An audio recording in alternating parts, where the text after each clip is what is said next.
Backstage with Mothership on Solid Rock Radio begins now. Hear the best in new music, artist interviews, stories from the road, and more. You are now backstage, and here's your host, Mothership. Hey everybody, welcome to the most literal Backstage with Mothership interview ever. I thought you might enjoy the raw experience, but you'll have to pardon the extremely loud noises of catering at Loud and Proud Festival in Germany as we talk about what's new for Whitecross.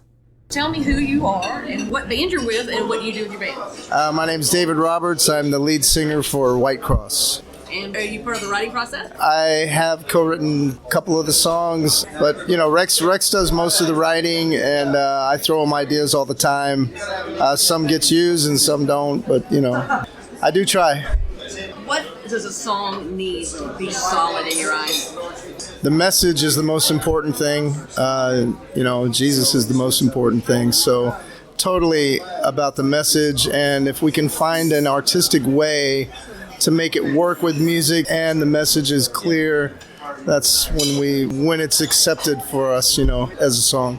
What was the thing that kind of drew you into the music industry in the beginning?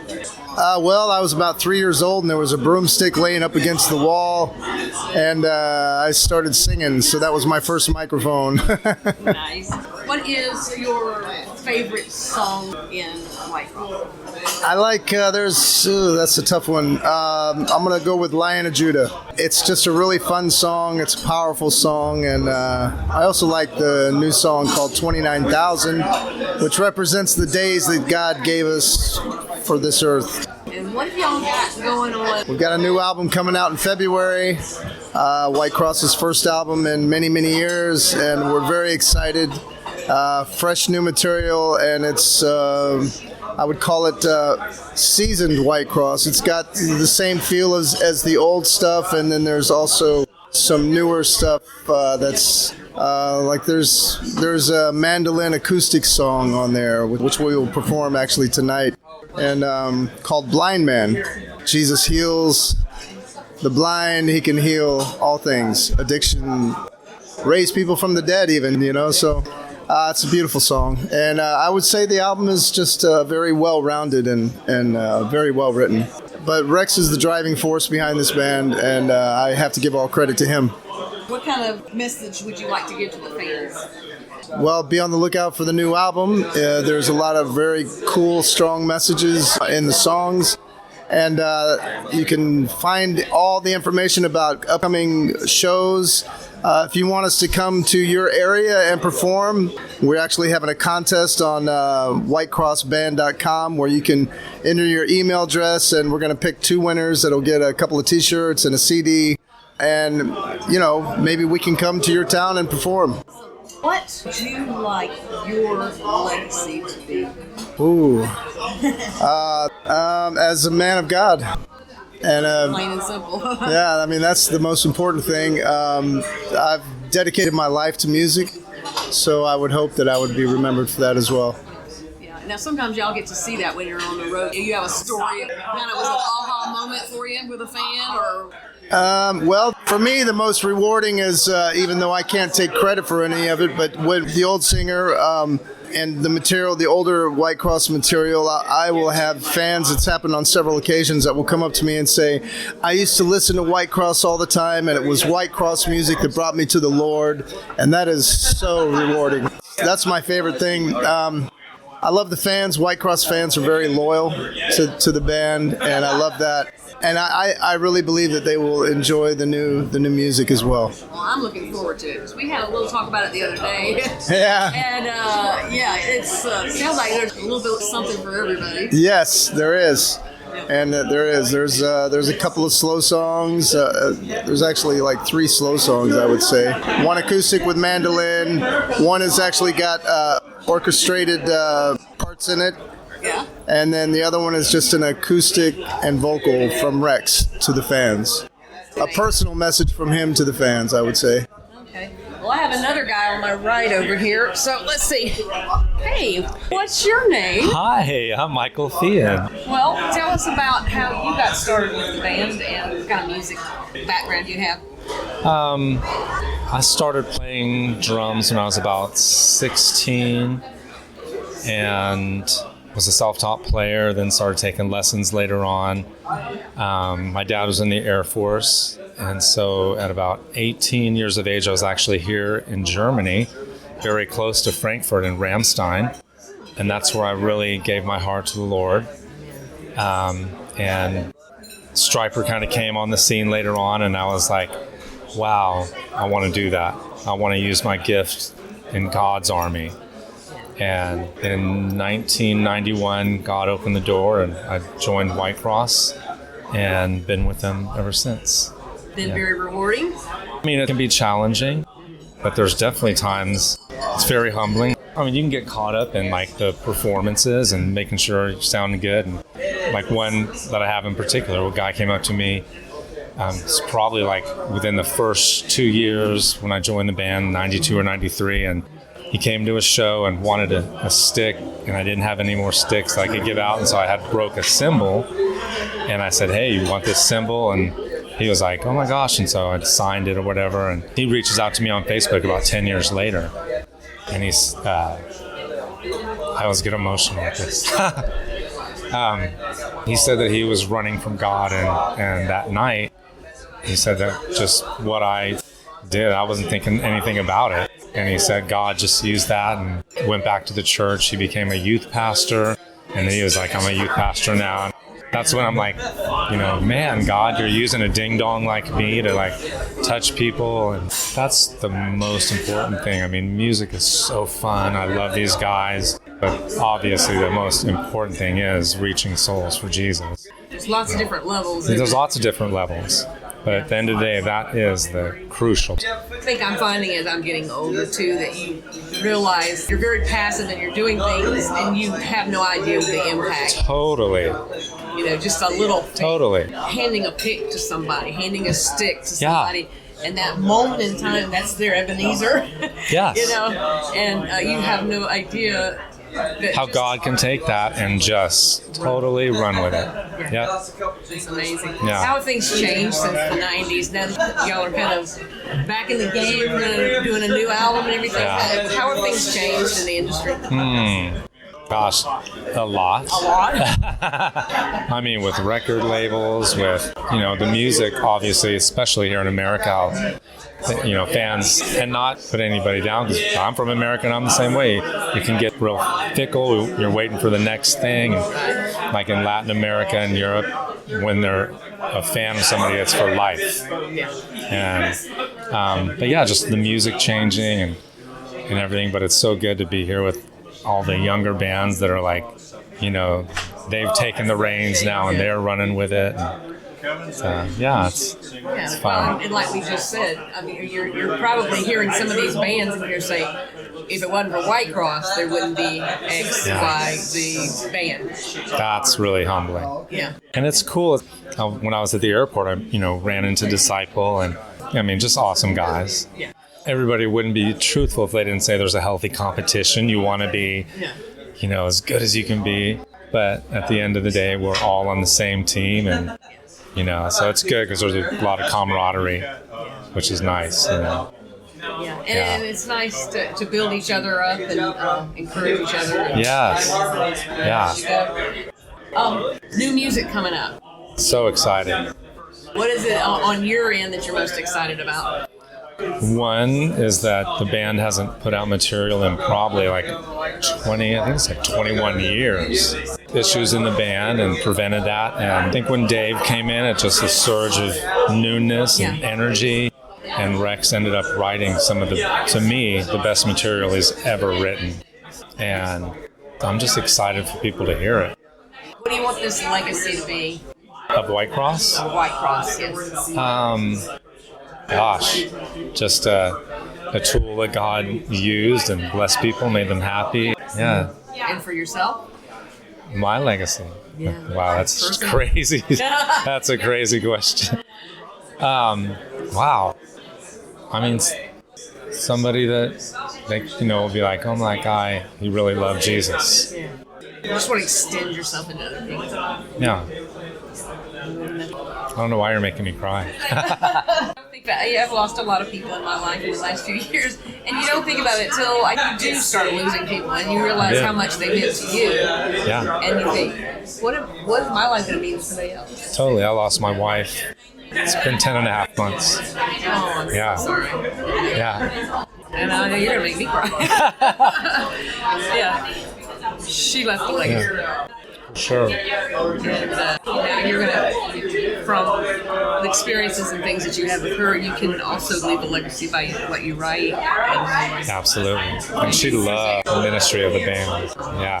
So by keeping on, you were enhancing her legacy. Yeah. That's great.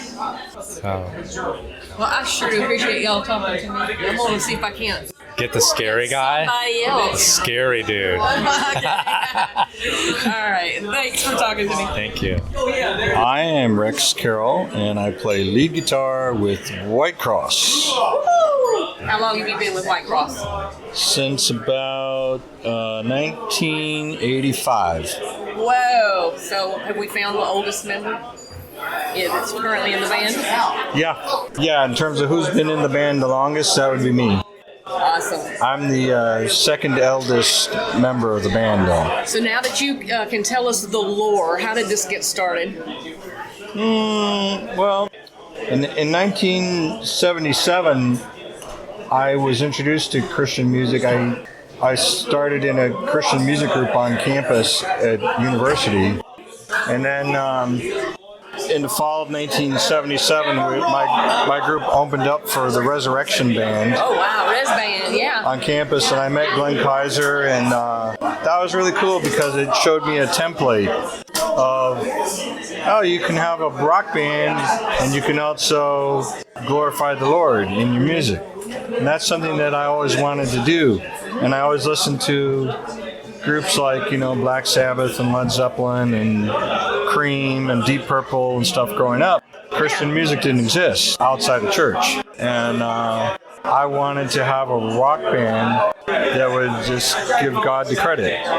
So I kind of did that. And so we used to go see all the Forerunner groups, like Second Chapter of Acts. Oh, yeah.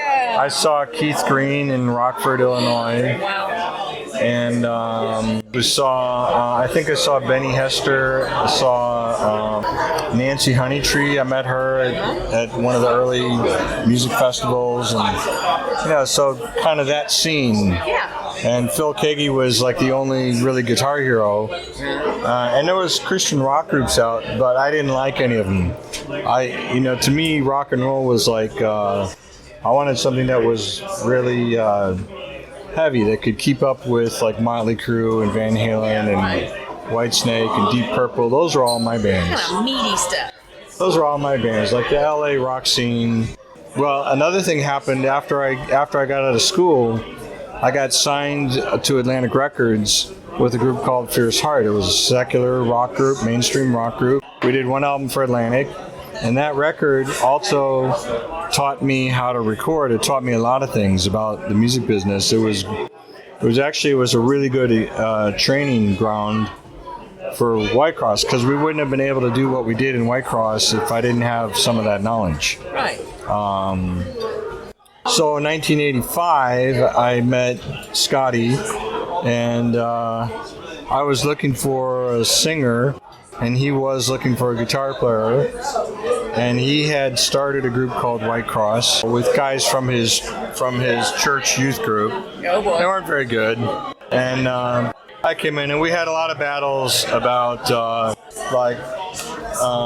we need to play cover tunes so we can get gigs. And I'm like, well, I want to do some original ideas that I have. So that was the early days of the band, and then we found Pure Metal Records, and our first album came out, and we went from there. What was your first instrument you learned to play? Because I kind of think you probably know a few. Piano. Really? Okay. Yeah, and then piano didn't really take, but then in school they came around, like in third grade, they came around passing out the instruments. So I tried a violin and I liked it, so I joined the orchestra and I took violin lessons for many years. I played for like 11 years. Eventually, I switched to upright bass, and then when I was 10, I wanted to be a drummer, like Ringo. You know, everybody wanted to be like the Beatles, and I wanted to be like Ringo. So I was collecting drums. My mom said, "No, you got to play like a real musical instrument." Because drums aren't real. Yeah, well, she was a bit of a snob that way. You know. So she got me a guitar, and I started playing the guitar, and I never looked back. There you go. Yeah. How has music changed since the 1980s? That's a loaded question. Probably the biggest change that has affected everybody's life is we live in a digital era now with, now we have AI technology, we have all this stuff. We live in the age of computers, and my life is kind of a hybrid. When I started out, everything was still analog. And I was talking to one of the bands here, and they were asking what was it like back in the analog recording days.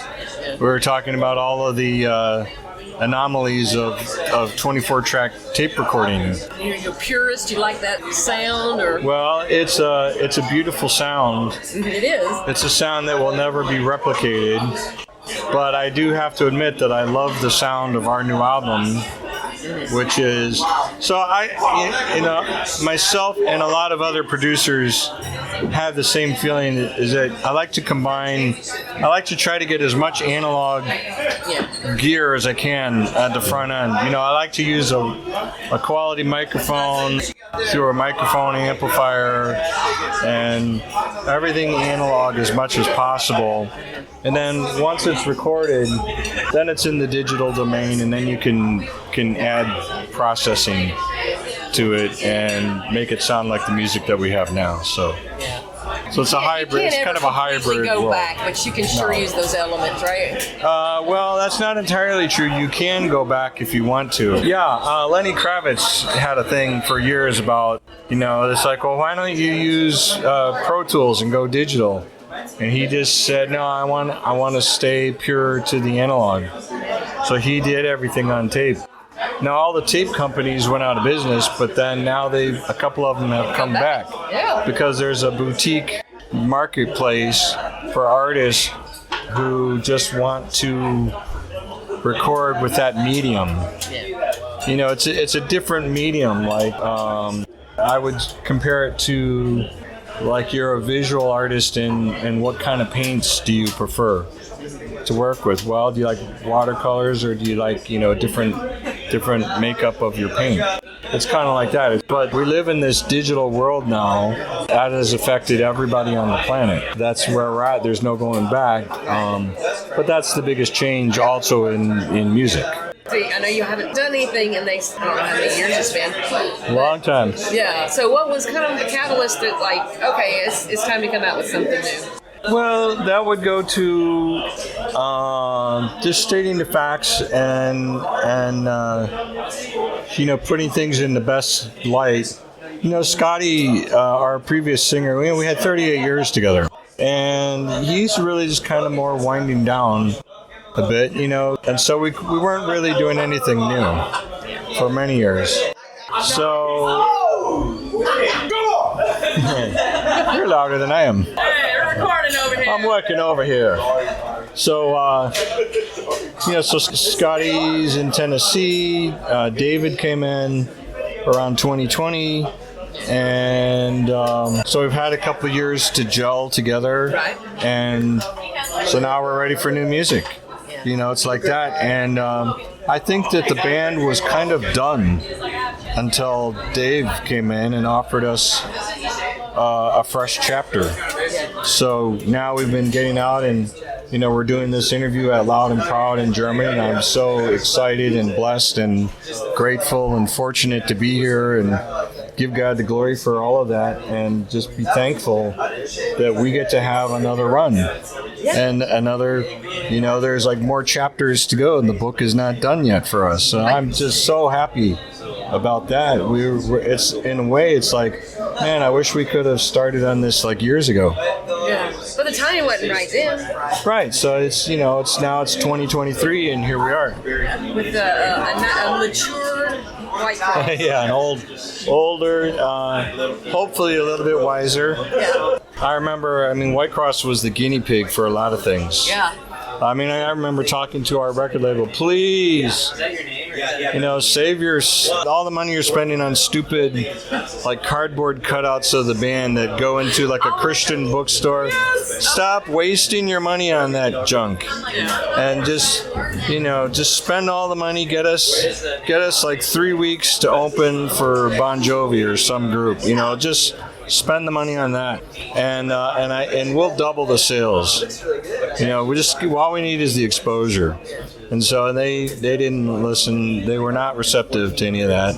And then later on, 10 years later, here along comes Skillet, and they did all those things that I was begging our label to do, and look at the career that they've had. So good for them. But, this is where we are, and we have a lot of fun together now. Yeah. Everybody puts the band first, and there's a collective will that we want to honor God in our music and seek His direction. And I love to play guitar. I love the Lord. I love to make His name known in all the world, and that's kind of what our mission is we're gonna proclaim the name of the Lord and make His name famous throughout the world. That's our goal. That's basically what you want your legacy to be. Absolutely. I want to be. My legacy is love God, love people, and understand that we're here to serve each other and all those kinds of things. Well, is there anything else you want to tell us about the new album? You produced this? I am the producer. We have one of the most brilliant mix engineers that you'll find. AnthonyFox.com. You can look on his website and you see all the artists that he's worked with, everybody from Aerosmith to Metallica. And he is mixing up a firecracker of an album. I cannot wait to unleash this album on the world. It's probably it's our best album yet. And and I love the messages in our songs, in the lyrics, and I love the music tracks and everything. It's just like, wow, I'm grateful. I'm grateful for all of it. So, what time is it? 8:05. All right, so we're supposed to go now and do our acoustic set. Oh, thank you, man, for talking with me. You bet. All right. After their acoustic, I tracked down Benny of Whitecross to finish out my interview. I'm Benny Ramos. I am the bass player for the band Whitecross. So I have been there since about year 2001. So about the last 22 years, right about there. Is that all? Yeah, that's all. How have things changed over the years? Well, first of all, I think one of the big new changes that we have right now is we have a brand new singer, and Scotty's been with us for many, since the beginning, been with Rex, and so now we're coming up on a couple years. We've made the change, and with Dave Roberts now, he's just brought a whole new element with things, and so we find ourselves right now at a place where it's probably been busier than it has in the last 10 years, busier now than it has been, and so we're ministry's taken off, so we're happy about that. The new singer brought a little shot in the arm, and there's a new album. Yes, that's very true. Yes, we have a new album coming out. We're hoping to get it out hopefully within the next 3 months. It'll be done, mixed and everything else. We pretty much have it done. Just putting our finishing touches on it, and some vocal touches and different things like that.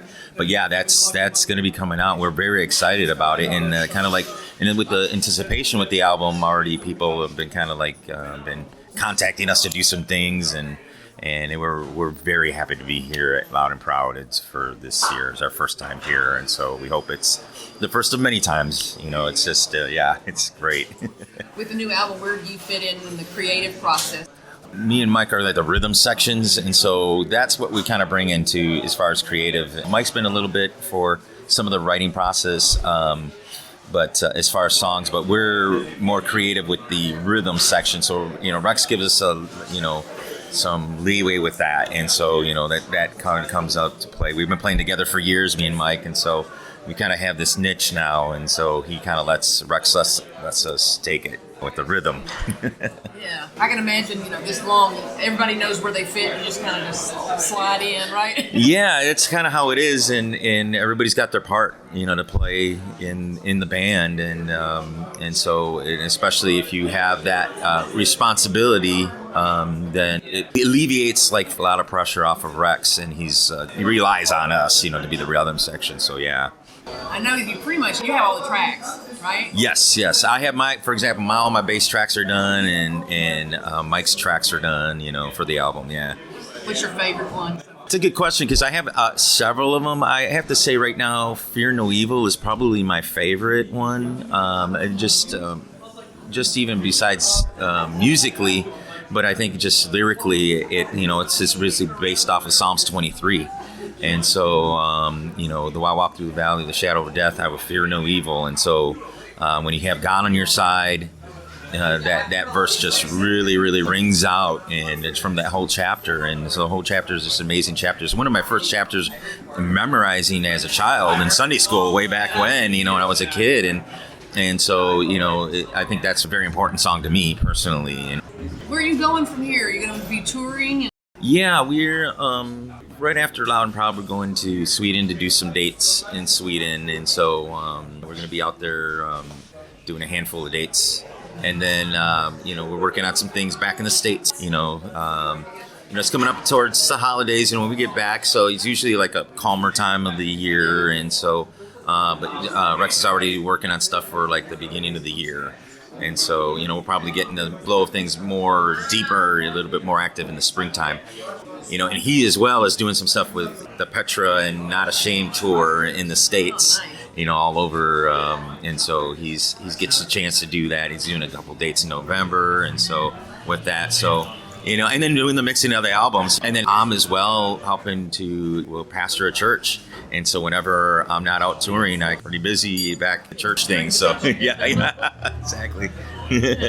Tell the people the difference between the European concert crowds and the American concert crowds. I really think that the European crowds really take it, serious. I'm not, no bash against, I'm an American, so. Maybe it's because there's so many opportunities in the U.S. to hear people. Yes, and sometimes I think that's what it is. You got so many choices, and then sometimes they don't take it very serious, and so. But I think sometimes, unfortunately, the American listener has been listens with their ears and not with their heart all the time, and so which I see more overseas, that people listen with their heart. And so when you listen with your heart, there's a difference, because then when they're a fan and they love your music, they're fans for life and they love you for life. And so. In America, it can go one ear and out the other very, very quickly. And that's why I think in American music, you have artists getting younger and younger. And then they're only, here for like a couple of years and they're gone. Yeah. And so just because American listener wants always something different, it's very convenient, like a microwave, it's just like, okay, what's next? What's next? Like a TikTok, like a reel. Like yeah. Swipe. Yep, right, exactly. Swipe, what's next? And so that's kind of how, unfortunately, in the States, it's gotten like that as a listener, and versus like overseas, like here in Europe and in Central and South America, they listen with their heart, and when they love you, it's like you're there for life. So, yeah. You got some hardcore fans that you see all the time, every time you go out? Yes, we do, especially overseas. We see that a lot. We see fans that have stayed with us and they're hardcore, and some of the times we love hearing the testimonies of some of the fans that just listen to us for years, and just, it's got them through some hard times. Yeah, and some of the songs. People that are your fans have had time to mature in their faith. Yes. When you ministered to them when they were younger. That is very true. It's very true. they've matured more, and it's gotten through. I remember quite a few people telling me, like, when I was young, I was going through this, and this particular song ministered to me. And now they're older, and they're bringing. I'd like to introduce you to my son. He's with me here, and so we are starting to see younger generations, and the younger generations like, yeah, I listened to your music because my dad would listen to it at the house, and so I grew up with your music. And I'm like, wow, it's an honor, honestly. Yeah, I think there's a phenomenon in the Christian music industry right now of this generational thing, because a slew of artists that were 90s, they raised their families, and now they're coming back and doing new albums. I don't know, pandemic may have started some of this off or whatever. But I think it's just real interesting that you've got a generational thing going. Yeah, absolutely. You've got like all new fans and a new generation, and then you've got the old school fans. Right. Yeah, when that happens, it's like I said, it's such an honor, because I mean, like I said, sometimes in this generation today, it could be gone, and it's like you're there and it's done, and then no more music anymore. But to see it go to generations now, that's an amazing thing. Yeah. Well, let me let you go. I know you got a lot of stuff to do today. Yeah. Thanks, Sydney. Bye. Thank you for listening. Stay tuned for more great music, and check out my blog page on the Solid Rock Radio website for my guests' social media links. If you've missed any of my past interviews, you can find them uploaded to podcast.solidrockradio.org. Have a wonderful week, and let's be kind to one another.